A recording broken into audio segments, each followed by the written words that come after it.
There are so many jackals and other animals in the forest, but there will be only one lion. And even if it is single, it will be the king of jungle. It is not only a description but also a clear declaration.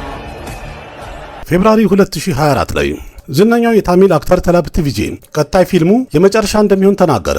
ይህም ደግሞ ለተመልካቹ በጣም አስደናቂ ዜና ነበር ወይም አስደንጋጭ ነበር። ምክንያቱም በሰዓቱ ያለው ተላፕቲ ቪጄ የራሱን አንድ ፖለቲካ ፓርቲ ያቋቋመ ሲሆን ስሙንም ቲቪኬ ብሎ ሰይሞት ነበር። ስለዚህ በዛው ማናውን ሲያደርገው ቀጣይ ፊልሙ የሱ የመጨረሻ ፊልሙ ሲሆን ወደ ፖለቲካም ቀጥታ እንደሚቀላቀልና ምርጫ እንደሚወዳደር አናውንስ አደረገ። ይህም ማለት ከፊልሙ ዓለም ተሰናብቶ በፖለቲካ ብቻ እንደሚዘልቅ ተናገረበት ነበር። ይህ ዜና እንደተሰማ አድናቂዎቹ በጣም ነበር የተቃወሙት። እንዲያውም ብዙዎቹ ያልፈለጉት የነበረው በስራ ህይወቱ በጣም ስኬታማ ሆኖ አሪፍ እየቀጠለ ባለበት ሰዓት ላይ ከፊልሙ ዓለም መውጣቱ የተሳሳተ ውሳኔ ነው ብለው ነበር። አንዳንዶቹ ደግሞ ተላፕቲ ቪጄ እንደዚህ ውሳኔ መወሰኑ በጣም ትልቅ ስህተትና የሞኝ ውሳኔ ነው፣ ምክንያቱም ከዚህ በኋላ በፖለቲካውም አይቀጥልም በኢንዱስትሪም ወይም በፊልሙ ዓለምም መቀጠል አይችልም ብለው ተናግረው ነበር።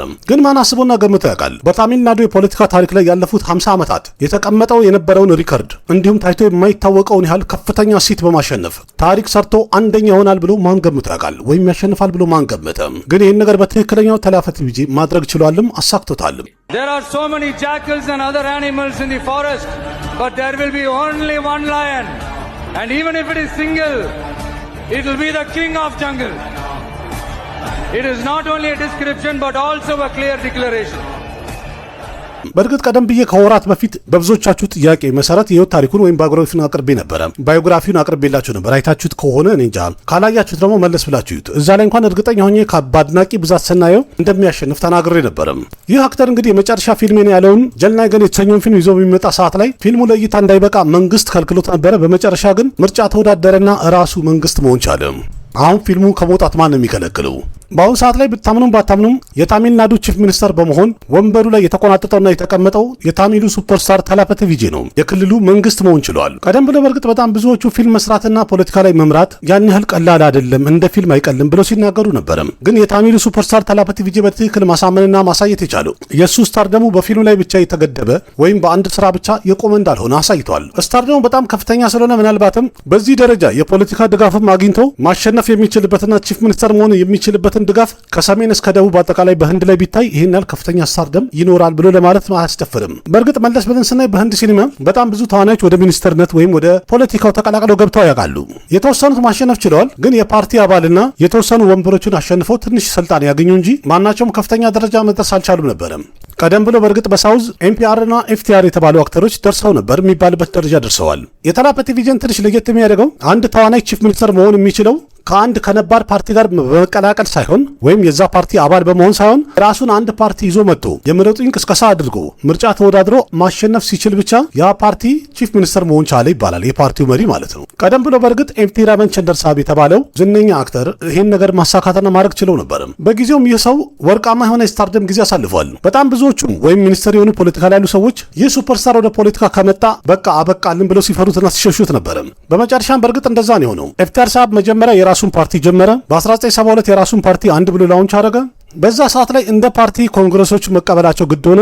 ከጥቂት ዓመት በኋላ በ1977 አካባቢ በመጨረሻ ምርጫ አሸንፎ ቺፍ ሚኒስተር መሆን ችሎ ነበር። በዛ ሰዓት ላይም የተመዘገበው የመጀመሪያ የታሚል ናዱ አክተርም ቺፍ ሚኒስተርም የሆነ ግለሰብ ተብሎ ሪከርድ ተይዞለት ነበር። ምክንያቱም ህንድ ውስጥ ለመጀመሪያ ጊዜ ነበር አንድ አክተር የአንድ ክልል ወይም የአንድ አስተዳደር መንግስት ወይም ገዢ የሆነበት ተአምር ወይም ክስተት የተፈጠረበት ሰዓት ነበር። ጄሌሊታ የምትባል አክተር አለች። እሷም ከፍተኛ ስልጣን መቆናጠጥ ችላ ነበረ። 3 ጊዜም ደግሞ ቺፍ ሚኒስተር ሆና ነበር። ግን የቪጄን በጣም ለየት የሚያደርገው በአሁን ሰዓት ላይ አስተዳደር ላይ ያለውን የፖለቲካ ፓርቲ ቢጂፒን እየተቃወመ እየተናገረ በመጨረሻም የህዝቡን ድጋፍ ማግኘት የቻለና የተመረጠ አክተር መሆን ችሏል ወይም መሪ መሆን ችሏል። ይህም ማለት እንግዲህ ቀደም ብሎ 2 አክተሮች ነበሩ የራሳቸውን ፓርቲ አምጥተው ወይም ይዞ መጥተው ቺፍ ሚኒስተር መሆን የቻሉና ምርጫ ያሸነፉ። ስለዚህ ተላፕቲ ቪጄ 3ኛ አክተር መሆን ችሏል። የራሱን ፓርቲ ይዞ መጥቶ ምርጫ ያሸነፈና ስልጣን ያዘ።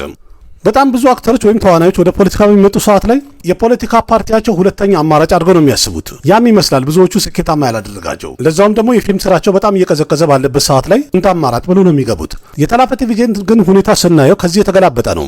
ምክንያቱም ተላፕቲ ቪጄ ወደ ፖለቲካ ለመግባት የወሰነበት ሰዓት ማለት በስራ ህይወቱ ምርጥ ጊዜ ያሳለፈበት እንዲሁም አቀባበሉ ደግሞ ጥሩ በሆነበት ሰዓት ነው እንጂ ፍሎፕ ባበዛበት ሰዓት አልነበረም። ምክንያቱም ወደኋላ መለስ ብለን እንኳን ፊልሞቹን ብናይ በፊልም ስራው ላይ በጣም ከፍተኛ ደረጃ የደረሰበት የነበረበት ሰዓት ማለት ይቻላል። ወደ ፖለቲካ አዞራለሁ ያለው በፊት ከነበረው ፊልሞቹ በጣም እየሸቀሉና በጣም ስኬታማ እየሆኑ ባለበት ሰዓት ላይ ሙሉ ለሙሉ ትኩረቴን ወደ ፖለቲካ አዞራለሁ ማለቱ አስደንጋጭ ውሳኔ ነው የተባለውም ለዛ ነበር።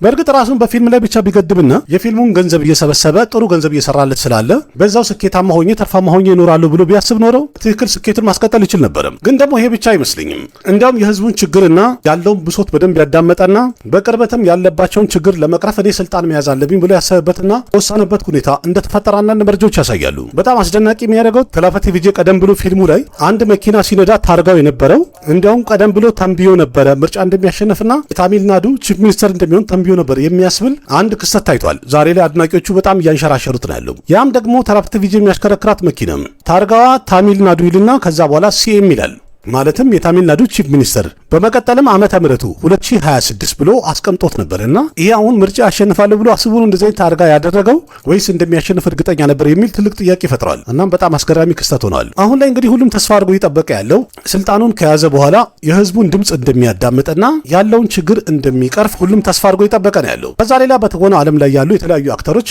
መልካም እድል ምኞታቸውን እየገለጹ ነው ያሉት በትዊተር ላይ። ሱሪያም መልካም ምኞቱን ሲገልጽ መልካም እድል እንመኝልሃለን ጓደኛዬ፣ የህዝቡን እምነትም ሆነ ምርቃት ከነ ፍቅራቸው ማግኘት ይችላል። ሞቅ ባለ መንገድም እንኳን ደስ አለ እልሃለሁኝ። ስለዚህ ከዚህ በኋላ በታሚልናዱ የፖለቲካ ታሪክ ላይ አዲስ ቻፕተር ተጀምሯል ብሎታል። ራምቸረንም ቢሆን እንኳን ደስ አለ። በጣም አስደናቂ የሆነ ድልን አይተናል በምርጫ ላይ በታሚልናዱ። ያንተ የወደፊት ቪዥንና እይታህና ከህዝቡ ጋር ያለህ ቁርኝትና ግንኙነት ሲታይ ትልቅ ለውጥ የመፍጠር አቅም እንዳለህ እርግጠኛ እንሆንብሃለን። ታሚልናዱን እየመራህ እንግዲህ ወደፊት በስኬት እንድትሄድ ምኞቴ ነው። በጣም ትልቅ ለውጥም እንደምታመጣ በአንተ እርግጠኛ ነን ብሎታል። ረሽሚካ መንዳናም ብትሆን እንኳን ደስ አለ። ይህ አስደናቂ የሆነው ምርጡ ያንተ ጊዜ አንድ ብሎ ጀምረዋል። በቀጣይም ለስራህ እንግዲህ መልካም እድል ጌታዬ ብለዋለች። ቺረንጂቪም ቢሆን መልካም እድል ምኞቱን ገልጿል። ልክ እንደዛው እንደ ሌሎቹ በስራው ላይ መልካም እድል እንዲያጋጥመውና ወደፊት እንዲቀጥል ሀሳቡን የሰጣበት ሁኔታ ነው ያለው። ቪጄ ደፍረኮንዳም ልክ እንደዛው መልካም እድል ብሎታል ወይም መልካም ምኞቱን ገልጿል። በስራ ህይወቱ ላይም በዚሁ እንዲቀጥልና ስኬታማ እንደሚሆን እርግጠኛ እንደሚሆንበትና መልካም እድል እንዲያጋጥመው ለስራው የተመኘለትን ፖስት አድርጓል። መሄሽ ባቡም ልክ እንደዛው መልካም እድል ብሎታል ወይም መልካም ምኞቱን ገልጿል። እንዲሁም እንኳን ደስ አለ ብሎታል። በስራ ህይወቱ ላይም በቀጣይ አሪፍ ነገሮች እንዲያጋጥሙትና መንገዱን ጨርቅ በጨርቅ ያድርግል ብሎ ገልጾለታል። ፓወን ከሊያንም ቢሆን ልክ እንደዛው እንኳን ደስ አለ ካለ በኋላ የተለያየ መልካም እድል ምኞቱን ገልጿል። በተለይ በስራው ሂደት ላይ ለሚያጋጥመው ሁኔታዎች ጠቅላላ ሁሉንም በድል እንደምትወጣ እርግጠኛ ነኝ፣ እንዲሁም ኃላፊነትን የመወጣት አቅም አለ ብሎ መስክሮለታል። ናኒም ቢሆን ልክ እንደዛው ቀጥሏል። መልካም እድል ብሎታል። እንኳን ደስ አለ ብሎታል። ቻያ ቪክረም እና ረጅኒካንትም ልክ እንደዛው እንኳን ደስ አለ ብለውታል። በዛው መልካም እድል ተመኝተውለታል። ግን ከነዚህ ሁሉ ሌላ በጣም ያስደነቀኝና የገረመኝ ነሬንደር ሞዲም ፖስት ማድረጉ ነው። ታሚልናዱ በተደረገው የኮንግረስ ምርጫ ላይ ቲቪኬ የተባለው ፓርቲ በማሸነፉ በጣም ደስተኛ ነን። እንዲሁም በሀገራችን ላይ ላሉ ለተለያዩ ስራዎችና ለተለያዩ የእድገት ለውጦች ሁላችንም ተቀዳሚ ዓላማ አድርገን እንደምንታገልና እንደምንሮጥ እርግጠኛ በመሆን እንኳን ደስ አለህ እልሃለሁ።